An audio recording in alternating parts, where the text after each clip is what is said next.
안녕하세요. 오늘은 2023년 1분기 현재 매크로 경제 상황을 숫자로 점검해보고 주식, 채권 같은 각 자산군의 투자 매력도와 이에 따른 구체적인 대응 방법들을 살펴보면서 부모님의 배당 포트와 저는 어떻게 대응하는지까지 공유 드리겠습니다.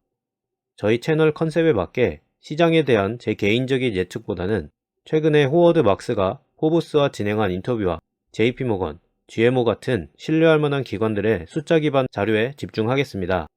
그리고 이런 숫자에 근거하여 각 자산군을 상중하로 구분했는데요.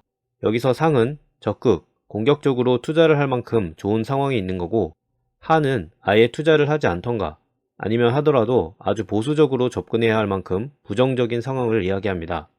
그럼 이제 미국 주식을 보겠는데요. 현재 실러 PE는 약 28배로 역사적으로 높은 수준을 계속 유지하고 있습니다. 작년에 미국 시장 지수가 20에서 30% 정도나 급락했는데 아직도 이렇게 고평가된 것이 의아할 수 있습니다.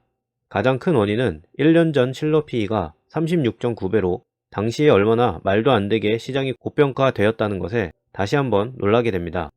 현재 28배는 그나마 거품이 일부 빠졌지만 여전히 추가 하락이 있어도 전혀 이상하지 않은 높은 값입니다. 추가로 이 그래프는 S&P 500 회사들의 이익 마진을 보여주는데요. 코로나에 대응으로 진행된 정부의 부양책 덕분에 단기간 치솟았던 마진이 이제야 정상화되어 간다는 게 확인 가능합니다. 그리고 장기적인 평균으로 봤을 때 현재 11% 수준에서 추가로 20% 정도 하락하는 건 전혀 이상한 게 아니겠죠. 현재 미국 주식시장 인덱스는 1년 전 하에서 현재 중하 정도로 조금 개선되었다고는 볼 수 있습니다. 그 다음은 채권인데요. 현재 미국 10년 국채의 수익률이 4%에 근접해 있고 한국에서도 각종 채권이나 예금성 상품에서 4에서 6%대 상품을 찾아볼 수 있는데요.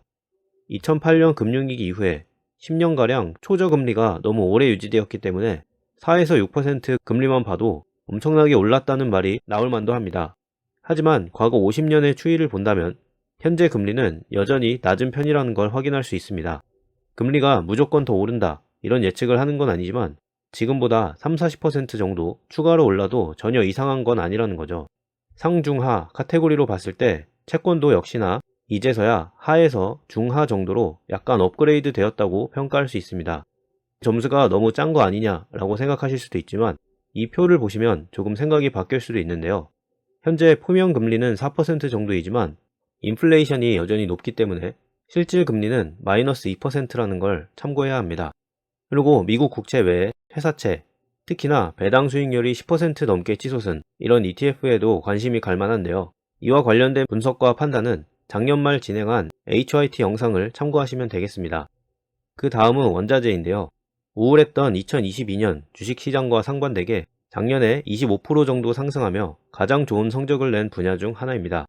상중하로 봤을 때 작년에는 중상 정도로 시작했고 현재는 중하 정도로 매력이 조금 감소했지만 여전히 투자해볼 만한 분야이죠. 20년가량의 긴 기간으로 봐도 현재 원자재 시장은 비교적 정상적인 수준이라는 걸 확인할 수 있습니다. GMO의 향후 7년 실질 수익률 계산에 의하면 신흥국 주식들에서 가장 높은 수익률이 기대되는데요. 여기 회색으로 보이는 대로 2008년 금융위기 이후 현재까지 약 15년 동안 미국 주식이 타 지역보다 좋은 성과를 보여주었고 이건 매우 예외적인 장기 성과이기 때문에 이제는 보라색으로 표현된 다른 지역 주식들의 좋은 성과에 기대감을 갖게 하는 겁니다. 이와 같은 수익률 말고도 여기 보이는 상대적 가치평가 수준으로 봐도 현재 미국 외의 주식들이 저평가된 걸 확인할 수 있는데요. 이 선이 아래로 내려갈수록 글로벌 주식들이 미국보다 상대적으로 저평가되었다는 걸 의미하는데 현재 중상 정도의 매력을 보여주고 있고 여기 오른쪽에 상대적 배당 수익률로 봐도 역시나 글로벌 주식들에 주목해볼 만한 타이밍입니다. 이처럼 미국 외의 주식들의 메리트가 있는 건 사실이지만 러시아 우크라이나 전쟁이나 대만 해협의 긴장감 등의 지정학적 리스크를 염두에 두는 것도 중요해 보입니다. 리스크 패리티 전략은 최근 1년간 20% 정도 하락하며 매우 저조한 소비력을 보여줬는데요. 전에 설명드렸던 대로 금리 상승으로 인해 큰 부분을 차지하는 미국채가 직격탄을 맞았기 때문입니다. 하지만 이처럼 리스크 패리티의 가격이 어느 정도 하락한 것과 앞서 보신 미국채 부분의 매력도가 조금이나마 상승한 걸 고려한다면 이 투자 전략의 현재 매력도는 하에서 중하 정도로 역시나 조금 상승하였다고 평가할 수 있습니다. 그 다음은 리츠인데요. 여기 보이는 대로 아메리칸 타워 예제처럼 우량한 리츠도 가격이 시장만큼이나 하락하면서 전반적인 투자 메리트는 하에서 중하 정도로 올라갔다고 볼 수 있습니다. 마지막으로 미국 가치주와 우량 성장주는 미국 시장 전반적으로 매력도가 상승하면서 더욱 좋은 투자 기회가 나오고 있는데요. 최근 채널에서 분석하는 가치주들 중 기대 수익률이 20%를 넘어서는 것도 이와 같은 맥락입니다. 한때는 무적으로 보였던 팽 종목들의 아성도 여기 보이는 대로 점차 무너지며 오히려 역으로 이런 종목들을 싸게 살 수 있는 기회가 열려가고 있는 거죠. 어쨌든 그래서 전반적인 시장 상황을 보면 작년 초에 하 정도에 머물렀던 기회들이 현재 중하 정도로 약간이나마 좋아졌다고 평가할 수 있습니다. 그럼 이번에는 여러분 각자의 연령 및 목표에 따른 투자 공격성을 짚어보면 먼저 20, 30대로 아직 퇴직까지 30년 넘게 많은 여유가 있거나 아니면 이미 충분한 순자산이 있어서 높은 단기 변동성 감내가 가능한 분들은 중에서 중하 정도로 비교적 정상적인 투자를 집행하면 된다는 결론이 나오고요. 하지만 현재 40대쯤이거나 혹은 시장보다는 더 좋은 베타 플러스 정도의 수익률을 목표로 한다면 아직은 보수적인 투자 집행이 중요해 보입니다. 마지막으로 50대 중반 이상으로 이미 은퇴가 임박했거나 아니면 수익률보다는 안정성을 더 염두에 두면서 투자하는 분들이라면 하 카테고리로 극보수적인 관점을 지속 유지해야 된다는 게 현재 시장 상황이죠. 한마디로 작년 한 해 동안 충분한 하락을 겪었으니 이제는 좀 오르겠지라고 막연하게 생각하기에는 아직도 다양한 숫자들이 추가 하락 여지가 크다는 걸 보여주고 있다는 것을 꼭 기억하시면 좋겠습니다. 어디에 해당되시던 대출이나 레버리지는 꼭 피하고 충분한 현금을 보유하는 게 중요한 타이밍입니다. 이번엔 저를 예제로 설명드려보면 제 IRP 계좌는 ETF나 리츠 정도에만 제한적으로 투자할 수 있기 때문에 저는 이걸 베타 플러스라고 생각하는데요. 현재는 거의 100% 현금 위주 자산을 가지고 있고 국내 리츠 정도만 소량 가지고 있습니다. 하지만 반대로 나머지 자산들의 적극적인 알파 창출을 위해서 작년에도 소개드렸었던 이 버핏의 조언을 받아들이며 저는 개별 기업 분석에 집중하고 있는데요. 특히 지속적인 가격 하락으로 점차 투자 기회가 늘어나는 가치 주식 및 급락한 우량 성장주의 숫자 분석에 집중하고 있습니다. 참고로 올해는 제 IRP 계좌에서도 직접 투자할 예정인 국내 상장 ETF와 리츠의 분석도 공유해 드릴 예정입니다. 이번에는 매크로 상황에 대응하는 4가지 방법을 소개하겠는데요. 첫 번째는 무지성 적립식 투자입니다.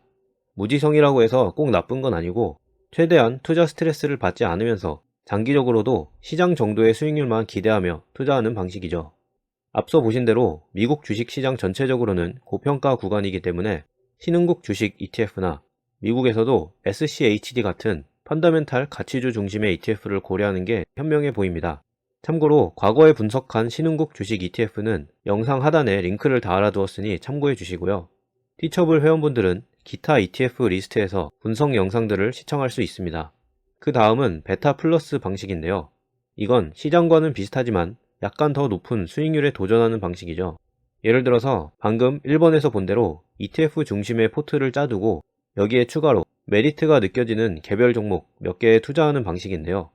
예를 들어 회원 분석이 제공되는 배당주나 가치주 20여 개에 별도 투자를 한다면 그리고 각 종목에 1%씩 총 20%가 분산 투자된다면 나머지 80%는 ETF로 구성하면 되겠죠.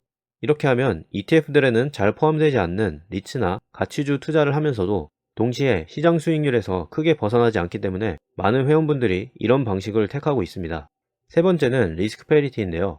앞서 보신 대로 이 전략의 메리트가 현재 조금은 상승했지만 여전히 위험한 편입니다. 이런 단점을 보완하는 방법으로 일반 채권보다는 물가 연동체의 비중을 더 높인다던가 주식에서는 역시나 신흥국 ETF에 더 투자하는 방식으로 현재 매크로 상황에 대처할 수 있겠습니다. 마지막은 배당주 투자인데요. 여기서도 앞서 보신 베타 플러스와 유사하게 배당 ETF를 주력으로 하되 개별 배당주를 추가하는 방식입니다. 그리고 개별 종목을 투자할 때 현재 매크로 상황에 더 잘 대응할 수 있는데요. 예를 들어 추가적인 금리 상승에 대응하기 위해 금융 배당주를 추가하는 식이죠. 저희 채널에서는 이미 수많은 배당 ETF들을 분석했고 저도 그 중에서만 투자를 하기 때문에 채널에 올라간 영상들을 참고하시면 될 것 같고 이 개별 종목과 관련해서는 현재 부모님의 배당 포트가 어떻게 운용 중인지 참고해보면 좋을 것 같습니다. 부모님은 이미 60대 중반이기 때문에 리스크 페리티 개념까지 적용해 가면서 고수익보다는 안정성을 우선시하며 배당 투자를 하고 있는데요. 예를 들어 금강 배당주에 투자해서 배당금과 금의 특성을 동시에 누리거나 이미 채널에서 다룬 대로 에너지 기업들 중에서도 고배당주를 집중적으로 투자하고 있고, 월배당을 주는 물가연동체 ETF에 투자하고, 또한 신흥국 주식 ETF, 그 중에서도 배당에 집중하는 ETF에 투자하면서 리스크 패리티 개념까지 접목한 배당 포트입니다. 이 포트폴리오는 현재 배당 수익률 5.6%, 현금 30%를 보유하고 있는데요. 투자 자문을 드리는 건 아니지만 티처블 정회원 가입을 통해서 정확히 투자되는 ETF나 종목들의 분석 자료나 얼마의 비중으로 투자되는지 같은 정보도 참고하실 수 있습니다. 마지막으로 오늘 강의 요약을 참고해 주시고요. 다음 영상에서는 5가지 무료 및 유료 교육 시리즈와 배당주 분석 자료를 보는 법, 그리고 현재 매크로에 맞는 보수적 종목 선정의 5가지 카테고리를 정리해 드렸으니 바로 이어서 시청해 주시면 되겠습니다. 감사합니다.